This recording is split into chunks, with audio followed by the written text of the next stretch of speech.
ለምን አሁን አውሮፓ ውስጥ አሁን ከ30 ዓመት በፊት ነው ሰዎች እንትን ማለት የተፈቀደው ህጋዊ ሆነው የተፈቀደው ማለት እንትን ይላል ህጋዊ ሆነው ከ30 ዓመት በፊት ነው ግን ትውልዱ ያለቀ አይደለም ስለዚህ ይሄ ጥያቄ አለኝ ትውልዱ ያላለቀበትን ምክንያት ቢብራራልን ደስ ይለኛል እና ትውልዱ እንግዲህ ያላለቀው እንግዲህ ሌሎች ሰዎች አሉ እየተጋቡ ልጆች የሚወሉ እንስሳ እንኳን ውሻ እንኳን ወንድ ውሻ ወደ ሴት ውሻ ነው የሚሄደው አንተ ወንድ ሆነ ወደ ወንድ ሄዳለሁ ካል ከውሻ ምን ያህል እንደምታንሱ ከእንስሳ ምን ያህል እንደምታንሱ ማሳየው ማረግ መፈለጉን በምን ታውቂያለሽ ፍቅረኛሽ ሰላም ቤተሰቦች እንደምን አላችሁ ዛሬም ደግሞ ከች ብዬላችኋለሁ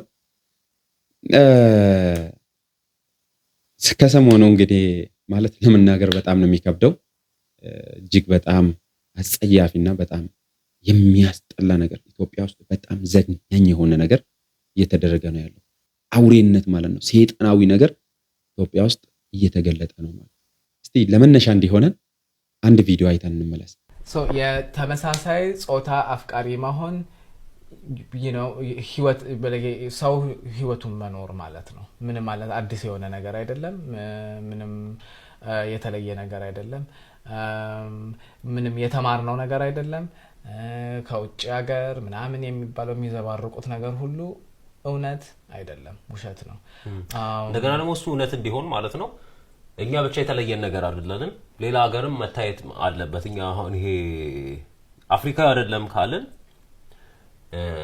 አሁን ለምሳሌ አውሮፓዊም አይደለም ማለት ይቻላል ወደ አሜሪካዊም አይደለም ማለት ይቻላል ወደ ደቡብ አሜሪካዊም አይደለም ማለት ይቻላል ግን እነዚህ ሁሉ ሀገሮች ወር እነዚህ ሁሉ አህጉሮች ውስጥ ስንሄድ ማለት ነው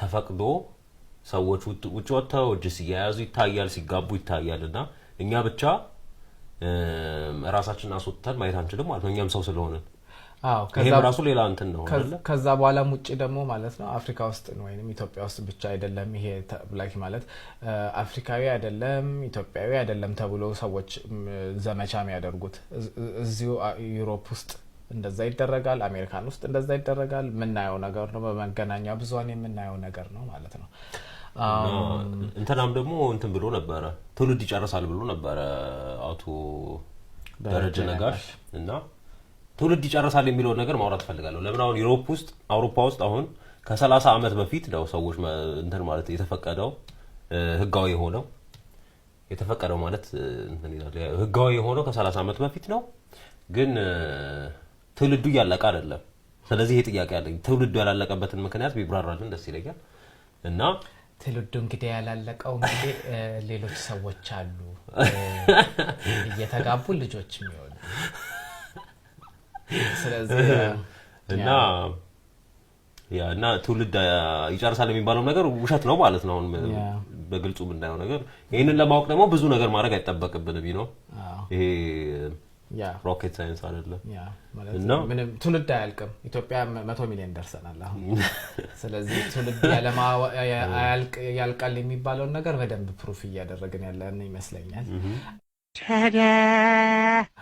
ወደሚቀጥለው ነጥባችን በመንሄድበት ጊዜ ሌላ ነገር እያወራ ያለው ደግሞ ምንድነው ይሄ የመጽሐፍ ቅዱሶችን እንትን ምንድነው ኮት በማድረግ መጽሐፍ ቅዱስ በኦሪት ዘፍጥረት ጊዜ ምን ብሎ ምን አይነት ህግጋትና ደንብ እንደነበረውና ኢንተርቪው ላይ ደጋግሞ ማለት ነው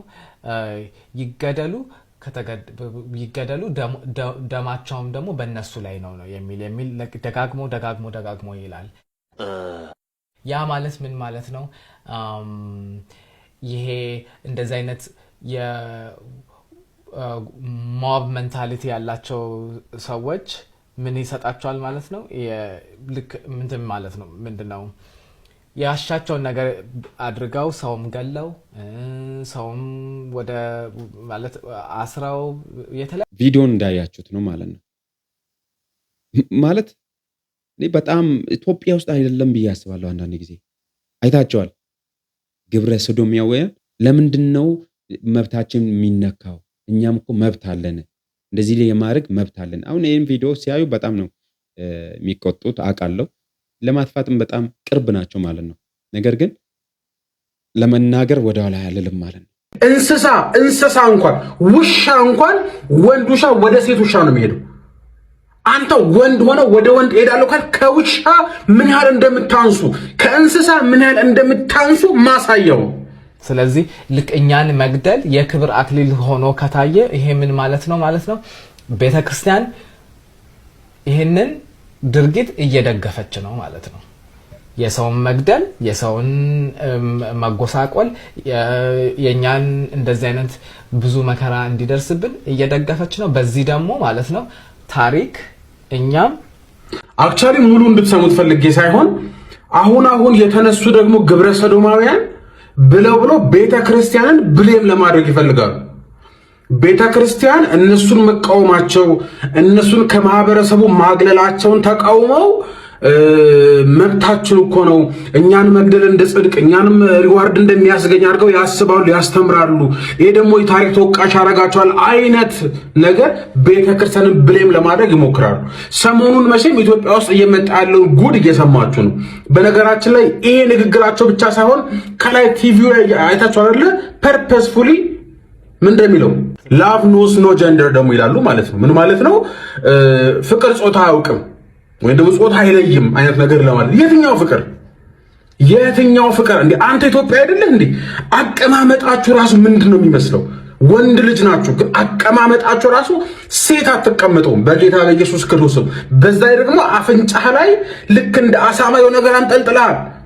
ከዛ በኋላ እኔ ለወንድ ነው ፍቅር ያለኝ ለወንድ ነው ስሜት ያለኝ ደግሞ ትለናለህ መተህ።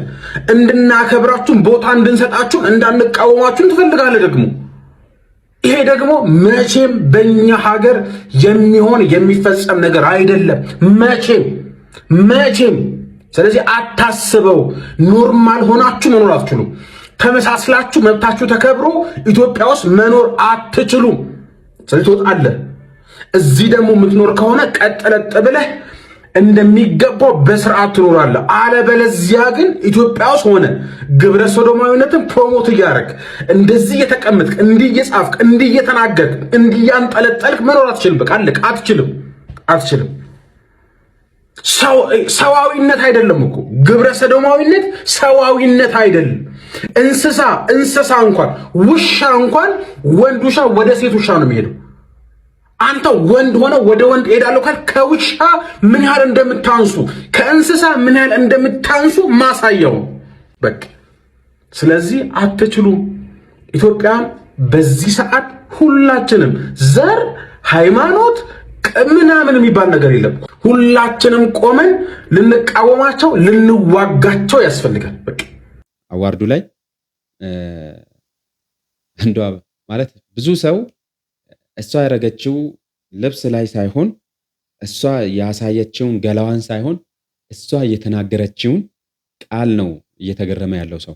እሷ የለበሰችውን ልብስ ለለበሰችው ልብስ የሰጠችውን ዋጋ እሱ ነው ሰው እያሰበ ያለው። በጣም የገረመኝ ነገር ራቁቷን ነው መጣችው። ጡቷ ይታያል፣ ሁሉ ሰውነቷ ይታያል። በቃ ከስር ምናምን የለበሰችው ነገር ከስር ያደረገችው ነገር ሁሉ ነገር ይታያል። ቆይ እስቲ ይሄን ቪዲዮ አይታችሁ ተመላሱ አንዴ። ይሄን ማሳያችሁን ቪዲዮ እኔ ፔጅ ላይ ከ18 ዓመት በታች ሆናችሁ ባታዩት ደስ ይለኛል። እኔ የሚያሳየውበት ምክንያት ተገቢውን እርምጃ እንዲወሰድ ስለምፈልግና ለህዝቡ እንዲደርስ ስለምፈልግ ነው።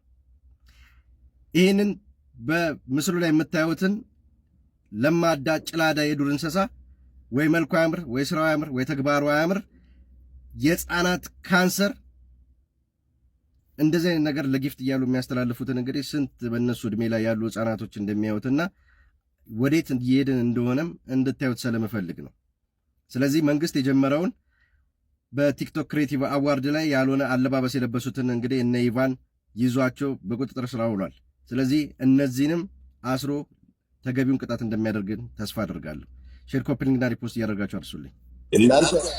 እናንተ ስትመቃኙ የነበራችሁ በእነሱ የቀናችሁ ተመልከቱ። ለአንድ ደቂቃ አካሂደናል። ቀጥል። ግፍት ያላችሁ ሂድ፣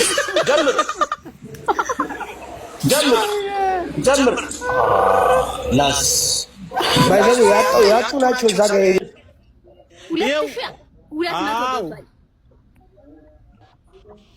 ወንድ ልጅ ምን ያህል ደቂቃ መቆየት አለበት? 30 በቀን 30 ደረት የለም እንዴ በዚህ ዓመት ከስንት ሰው ጋር አንሶላ ተጋፋቸዋል? ገብቶሻል? አምስት ማለት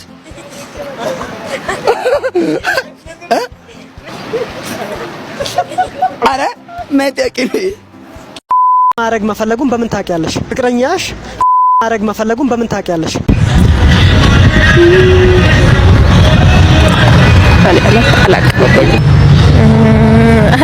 እንጃ። አይታችኋላ ቪዲዮን። እብደቱ የጀመረው በዚህ ነው ማለት ነው። በግድ ትምህርት ቤት ሄዶ የሚማሩ ልጆች የሚሰሩ ሰዎችን ቁጭ ብሎ ይህን ጥያቄ ጠይቆታል። ትምህርታዊ የሆነ ነገር ለሰው በጣም ጠቃሚ ነው ብሎ የሚያስቡትን ነገር ለምንድን ነው ኢንተርቪው ማያደርጉት? ለምንድን ነው ማይጠይቁት? መንገድ ላይ ልጆችን ጠርቶ ጠብቆ አስቆሞ እንደዚህ አይነት ነገር በስንት ዓመትሽ ነው የጀመርሽው? እንደዚህ አይነት ነገር ስታረጊ ምን ተሰማሽ? እንደዚህ አይነት ነገር ደግሞ ለማድረግ ምን አነሳሳሽ? አንዳንዴ በጣም ይገርመኛል እኔ ሳስብ ማለት ነው። ስለዚህ እብደቱ የጀመረው ከየት ነው? እዚህ ጫፍ ላይ ከደረሰ በኋላ አይደለም እብደቱ የጀመረው ማለት ነው። እታች ያለ በልጅነታቸው ትምህርት ቤት ሄዶ ቲክቶከሮች ይህን ነገር ሲሰሩ ነው ነገሩ የተበላሻሸው ማለት ነው። የጠፋው ነገሩ አያችሁ ቤተሰብ፣ ይህ ነገርም ልናስብበት ይገባል፣ ልንቃወም ይገባል። ትምህርት ቤታችን፣ ልጆቻችን፣ ቤተሰቦቻችን፣ ወንድሞቻችን ምን አይነት ጥያቄ ነው የሚጠየቁት? መንገድ ላይ እኛስ ምን አይነት ጥያቄ ነው የምንጠየቀው? ውሎአችን ምን አይነት ውሎ ነው? ልጆቻችን፣ ወንድሞቻችን፣ ተናናሾቻችን ምን አይነት ውሎ ነው የሚውሉት? ይህን ነገር እስቲ አጣርታችሁ ታውቃላችሁ?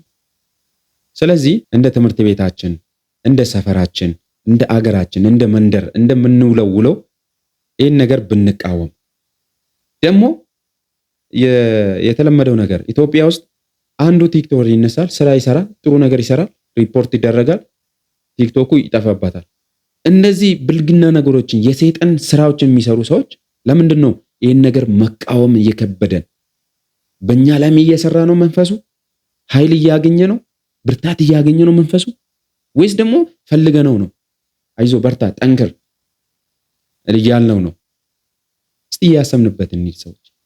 ይህን ነገር በጣም እናስብበት። ዛሬ ይዤላችሁ መጣሁት ይህን ነው። ተሳሳትኩኝ ከተቆጣሁኝ ወይ ደግሞ አገላለጼ ግልጽ ካልሆነላችሁ ደግሜ እሰራላችኋለሁ። ኮሜንት ላይ ሐሳባችሁን አስቀምጡልኝ። በሌላ እስክመጣላችሁ ድረስ ዩቲዩብን ሰብስክራይብ በማድረግ እንድትጠብቁኝ እጠይቃችኋለሁ።